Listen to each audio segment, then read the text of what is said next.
Hello ladies and gents, today we are going to play and we are going to learn, or at least that is what we hope to achieve and accomplish. And I'm chucking out d4, c4 because that is how chess is meant to be played. If you are behind the d-pawn in your openings, and that's not to say that if you don't play like this then it's not okay, but this is how I recommend you to do that, just so that the geniuses with this elitism garbage can go away. Putting my center in the piece, or rather putting my piece in the center, attacking the bishop, and I'm already eyeing with a tactic that is aiming to utilize these two moves, which are definitely not okay. So I'm already looking for wins, for the record, and if you wonder why it is, it's simply because A, violating principles, bishops before knights, usually not good. I develop, he doesn't. I centralize a piece, he moves the same piece twice. I did too, but mine has significantly improved. His has not done anything. So the winning motive here for me is take, take, queen b3, and there is no way to defend both of these pawns at once. I could have used the word double attack, but for some reason I opted not to. And the other point of queen b3, although I do not really think that it will come to the fore, but it might, is that after queen b3, a third additional threat, if he takes back, is going to be e4, which is going to be immune to recapture because of the mate on f7. Now all this might seem to you a bit like, yeah, easy when you do it, hard when we do it, but like I said, there are already pointers, no go, no go, that's two no-goes in a row, that indicate that we should be looking for punishment. And I'm not, you know, like it's not guaranteed that I'm winning, but if I give this position to Carlsen, he would probably beat everyone, including computers, from here as white. I didn't expect this move, but then again, I didn't exactly know what to expect. I would have perhaps played something like e6, queen b7, knight. Ooh, I can't even do that. Okay, I don't know what I would have expected, so now I need to think. So I suppose there is an exchange to be had.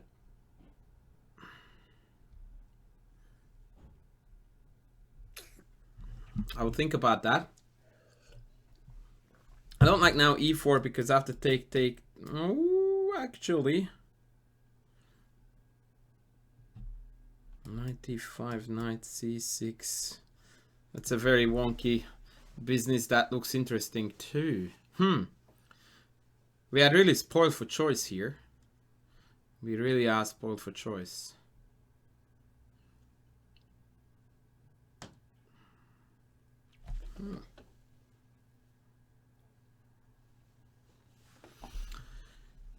I really don't want to come back. That's just not how we operate, right?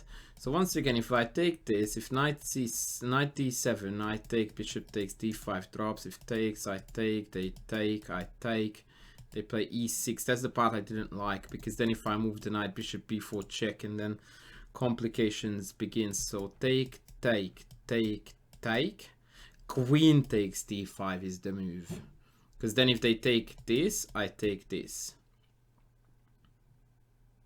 Okay, let's go. Let's go.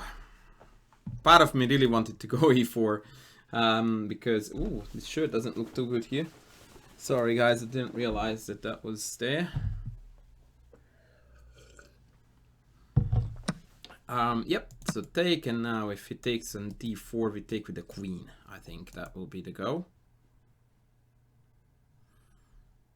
I'm liking this move a lot because all I'm doing now, or trying to do, is to kill counterplay, right? And knight d5, e6 is the first step towards the direction where counterplay emerges, because I drop the knight back, bishop b4 check, and all of a sudden I have to give up castling rights. I don't like that.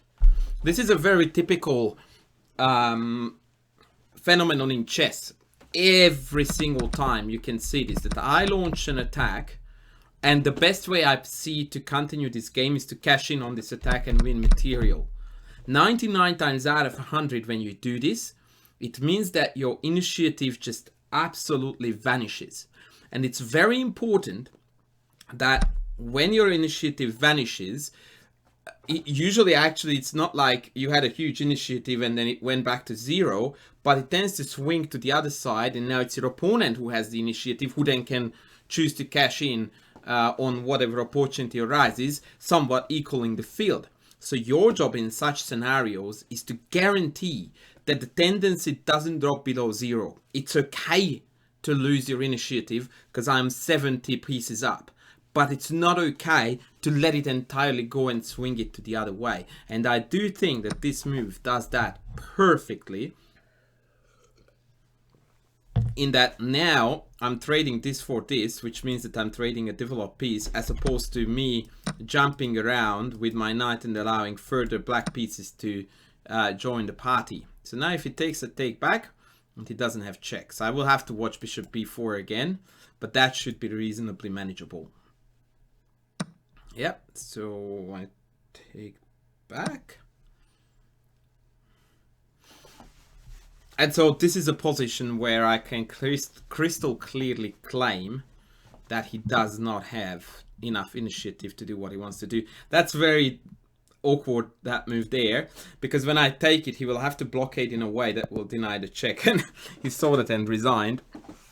So the point was that after takes, he either has to block with the knight, excuse me, which blocks the bishop, or block with the bishop, which again self-pins the bishop. So I asked for a rematch, so we'll see how we go in that one. Usually players tend to play far better on the white side of the business. I'm expecting... Huh. Good on you, man. Real chess.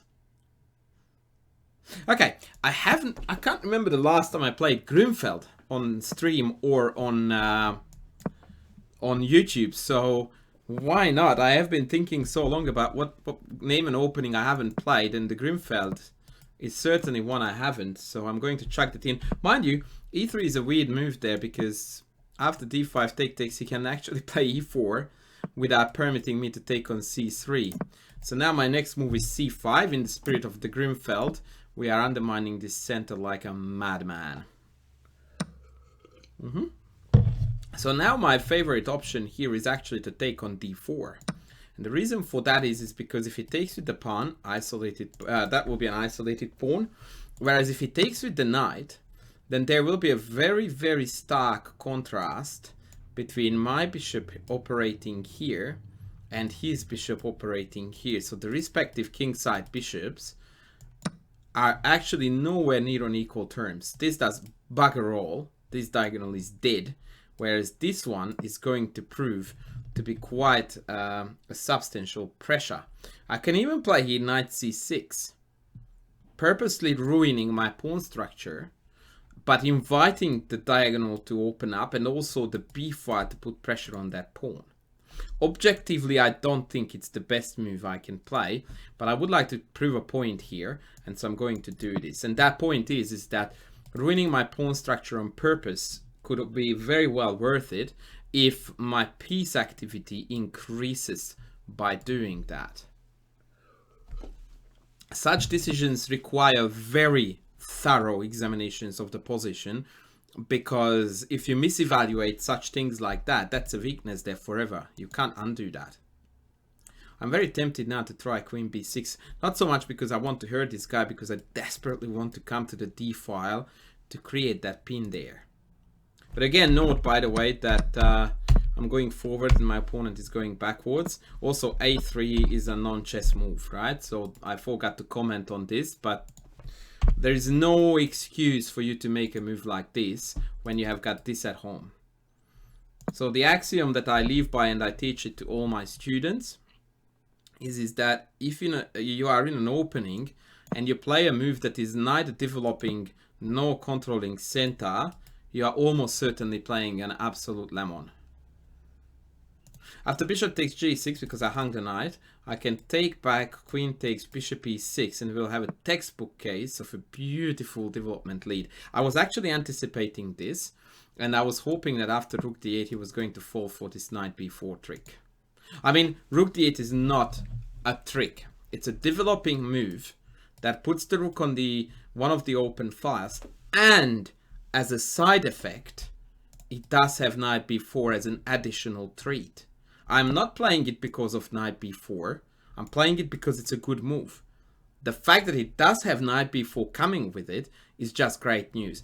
For a second I needed to pause, because after takes, knight takes queen b3, if I take with the knight, queen takes queen, and I can't retake because of rook takes rook. These are the types of calculations that these level of players don't conduct at all. Or when they do, it's already too late. So now I looked at knight b4 takes, knight takes, queen takes, and then rook takes d3. And I believe that that's sufficient for a win for me, and therefore I'm playing knight b4.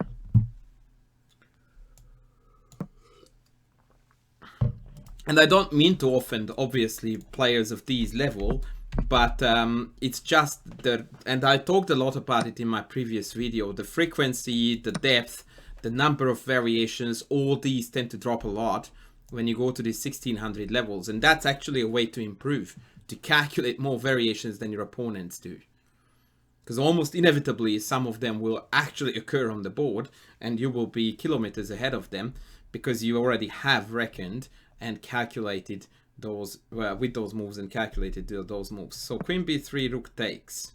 And see, he plays out the correct move, and after knight d3 I would lose the game, but I can guarantee you, I would be willing to bet very serious coin on it that when he played in this position, knight c3, he had no idea about it. And I did. So when this occurs, it doesn't come to me as a rude shock, and this is not an emergency exit by any means. It was all calculated. What I did miss was rook a4 though. But luckily I've got a5. I mean, typically this is a position where I always say that there is no way that my opponent has right for tactics, because I'm better developed. I have two bishops, I've got a pin on. It's just not going on. In fact, after rook a4 I have got a5. I also have knight a6. I even have knight d5, and if he takes I can take back with the knight. So yeah, we are very comfortably cruising towards victory. Sorry, I just checked my OBS because things are out of whack all the time with this thing. Bishop d2 walks into this tempo. When you can't develop with the tempo, you just, yeah. Virtually the only thing you need to check is, do I have a winning move on the spot, or does it lose instantly? And if both are answered with no, you just go with this, because it's impossible that there is a better move on the board than that. And now we just win. That's it, folks. Good game. Let's try one more. I'm trying to get a different opponent. Hopefully we'll get a slightly higher rated one. No, we're going down instead. But this series is to please those who are stuck on this lower level, or if not necessarily stuck, but wanting to improve. So this time around I'm going to play, what would you want, crowd, for me to play? Okay, let's go with some dragon stuff. Accelerated dragon. I haven't done that for ages. Very timid stuff. So now if I play knight f6, you can play d4, but that will be a very sad variation of the bishop e2 classical dragon. The other choice I have here is to play e5, because in that structure white can't play for d4, and he would want to play for f4, but he can't because he has a knight on f3, whereas I can play for f5 by virtue of knight e7. But because of, I would like to expose this video series into all kinds of openings and structures, I'm hoping that after knight f6 he's going to change his mind and return back to some Sicilian waters with d4. d3 is just a very sad and passive move, which is what I'm anticipating, which blocks in the bishop and extremely reduces white's plans for play. At which point, by the way, after casting, I will start thinking about d5 break. Knight d5 is a curious blunder of this pawn. Unfortunate. This is not going to be particularly educational. Now there is a bit of a toss-up here. I could take with the bishop, which is I think what he was hoping, and then after bishop h6 I can't castle. On the flip side, I can pick off another pawn and then come back to f6, then be 2 pawns up, but with my castling rights lost. That's one alternative. The B plan is to take with the pawn, castle, play f5, be a pawn up. But since I want to play an interesting game... Oh. Okay, well, that's like... Yeah. He chose the worst of both roads. What is an expression for that? Can someone type it in the chat when I publish this? I don't know an English expression when... Like, what would be the opposite of killing 2 birds with 1 stone? Like, when you have, you know, like 2 avenues and both promise some good, some bad, and then you choose the one which comes with both bad. Like, something like that. I don't know if I'm making this clear. But, yeah, I'm curious if there is a good expression for that. Like, he's piling up here, but now he doesn't even have a bishop trade. I can just move the rook. Sorry, I forgot to tell you that the purpose of this move is to undermine the center with b4 and try to find a weakness in my opponent's camp. And you would come at me and say, yeah, but that's not developing. Correct, but it's center. I'm undermining the center. And equally importantly, right now, I don't know where this bishop stands best. None of these squares are intuitively apparent as best squares. And so instead, I'm executing a very logical plan. And then I will decide where the bishop goes once I traded this. I don't want that bishop to be traded off. This is such a powerful beast. So once I trade this off, I'll play queen a5. And then I would anticipate rook c1. And then I can establish that the bishop stands best probably on e6. Because then I'm threatening this pawn. d4 I quite like. That's a good move. This is how chess should be played. He's now trying to find some counterplay in the middle, and maybe even bishop b5 could become a thing at one point. So now I need to think. Whoa!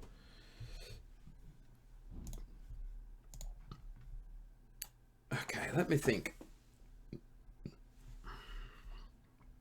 Could take and d5. Could take and d5. Bishop b5 is a bit frustrating, I have to say. Something like take queen a5 actually looks... Yeah, I will do that. I will do that.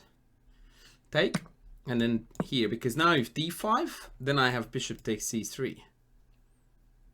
So now again, you see how beautifully this bishop operates along the diagonal. And with the aid of the queen coming down here, now I'm threatening to trade queens, which is already winning because I'm a pawn up, but I'm winning an extra pawn with that on d4. So for example, if he goes here, I will take. I would expect him to play rook b1 with some ideas of bishop b5 or even rook b5. No, that's actually a pretty decent move, by the way. So take, knight takes, bishop takes, queen takes, leaves the pawn isolated here. And I'm pretty happy with that. So let's go.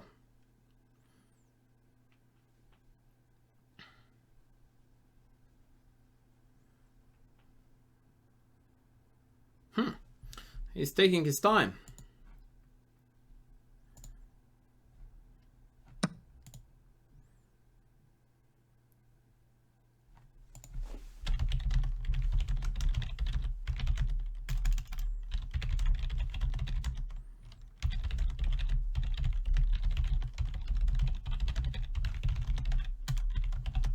Sorry.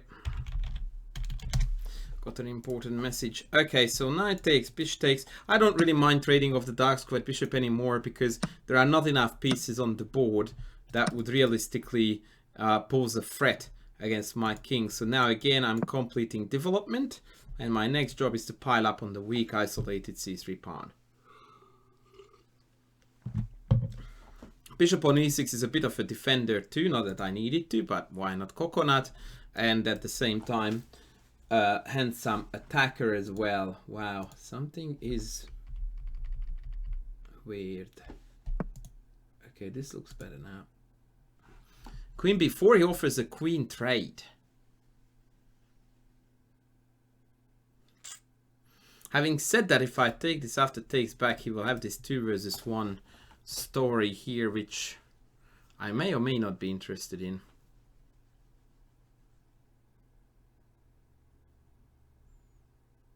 Nah, I will dodge the queen trade now because he also stepped into rook b8 tempo.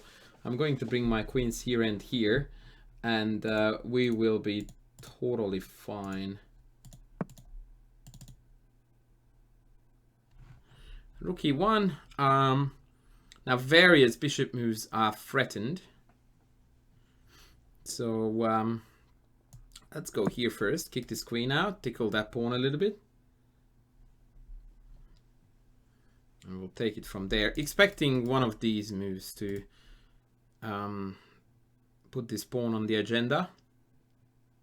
Agenda, I believe. That would be in Japanese, not Japanese in Spanish.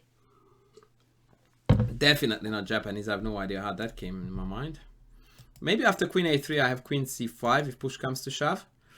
What else?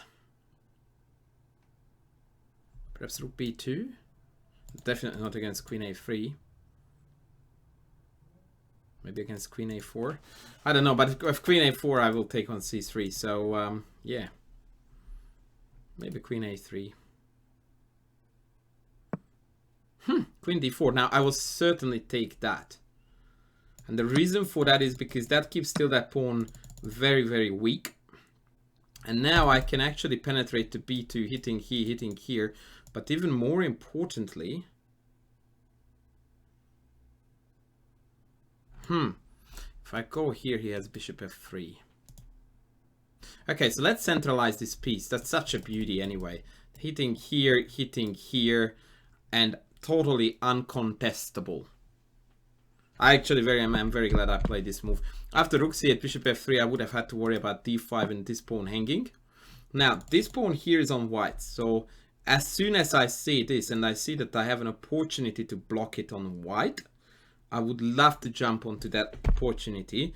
But there's a tactical trick here that I need to dodge first, and that is that if I go a5, bishop b5 hits the bishop, I need the rook needs to move I need to move the rook, and then he picks off this pawn. So in order to eliminate that threat, I've got either king f8 or pawn e6. I think I will go with pawn e6,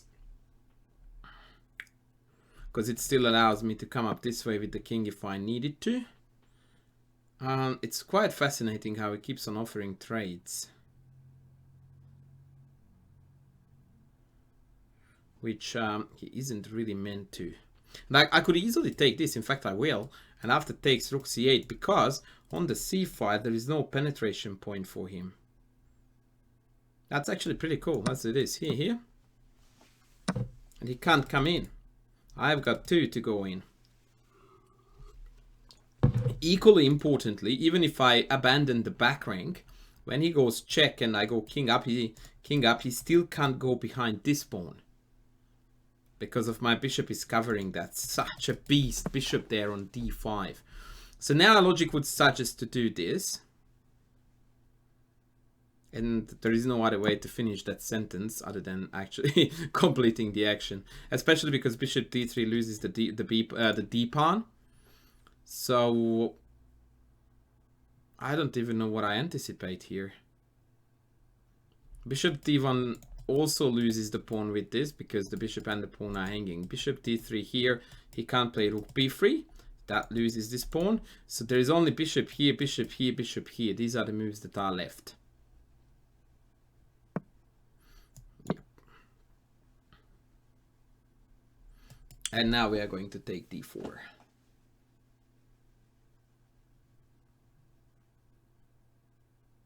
Easy peasy lemon squeezy.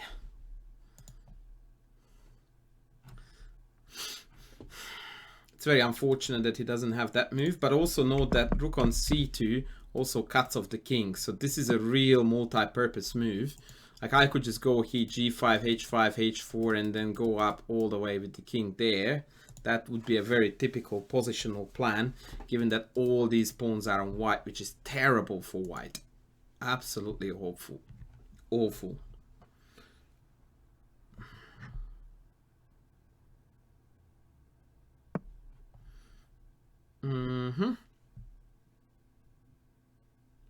Okay, I'm not going to complicate matters too much. Okay,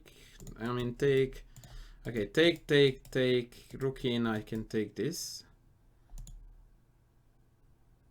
Yeah, let's isolate another pawn. Why not? Because now I'm attacking 2. Having said that, the idea is to have ideally 2 connected pass pawns. That would be very good. So takes rook b7.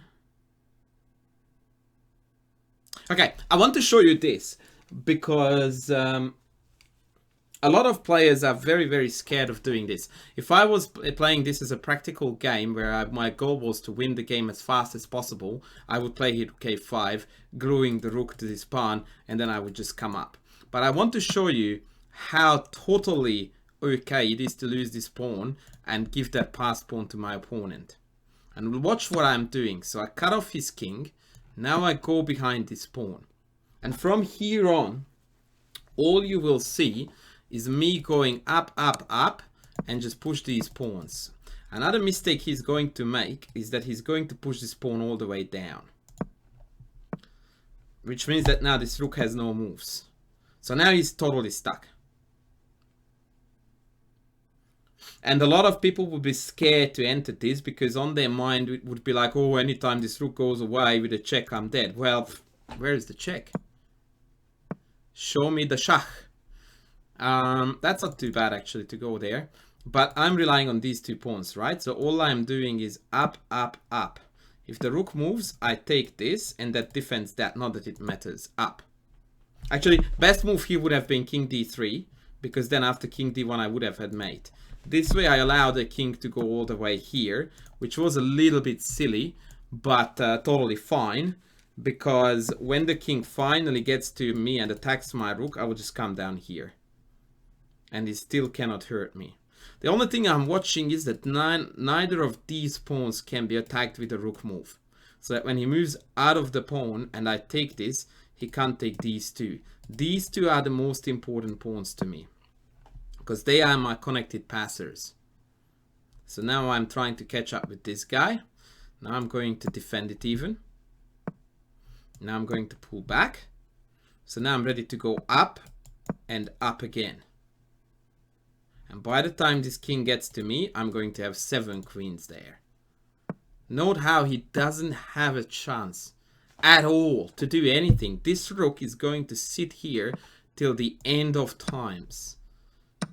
And watch as I march in. Now this is a little tactic. If he goes here, I take. He takes my pawn and I check him. And the king has to move away from the pawn and or the rook, and I win a rook. That was a bit filthy from me, but that was part of the deal. So the first time he moved the rook out of a8, he lost it immediately.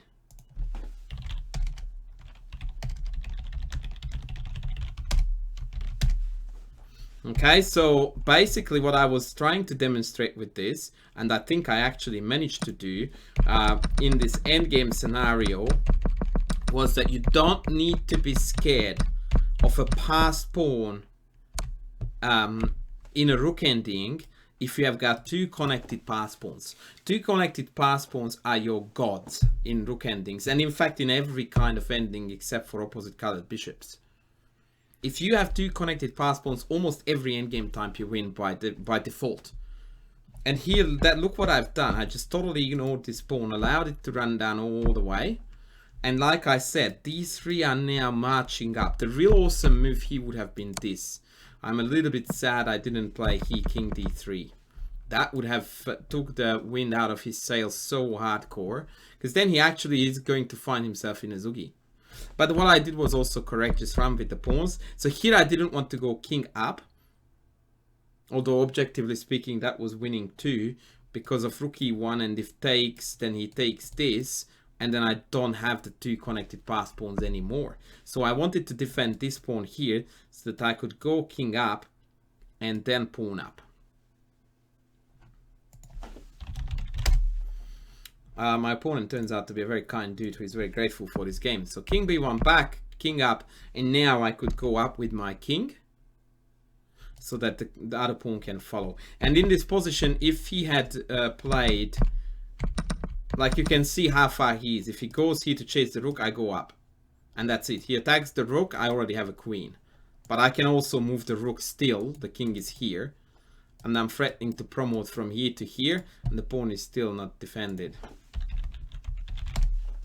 So yeah, that was a little bit of a rook ending lesson there, guys, because a lot of people struggle and make very bad choices based on a fear that this pawn will pose a threat. You need to be very objective, evaluate it, and then make a call. And on that note, guys, I think we'll finish it. It was a reasonably educational one, hopefully. My opponent is asking for my YouTube channel, so I shall provide it. Sorry. Yeah, I'm thinking what else to discuss with the other two games, but I think that I covered those topics reasonably well during the game. Let me just go back very quickly, because the whole point of these videos is that I try to make them educational. Where are my games? Do I even exist? Oh yeah, here we go. So I want to make sure that we have a good look at what's going on in these games. We are a bit out of whack now. We are back in whack. So that was the Grimfeld one, where, yeah, knight c6 was interesting. So yeah, it was a good move actually. It's approved by the engine. I'm very happy. Takes, and then rook b8, and there is quite a bit of action going down there. And knight b4 wins. So there is very little to be said about this one. Yeah, okay. So that one can go. We'll leave that. And we're left with this. I'm actually curious to see here what was my best move. What my best move was. Queen b... Actually, queen b3 already is better than knight e5. Wow. Okay. Marginally. Take, queen here, perfect, f6, and I played the best move. Oh wow, actually the engine likes queen takes, and then queen d5. Booyah, baby. Actually, report 98.7% accuracy. Check that out, baby. Yeah, you can see it now. That's pretty cool, man. That's pretty cool. That's pretty cool. So queen d5 was played. That was good. And yeah, he fell apart here.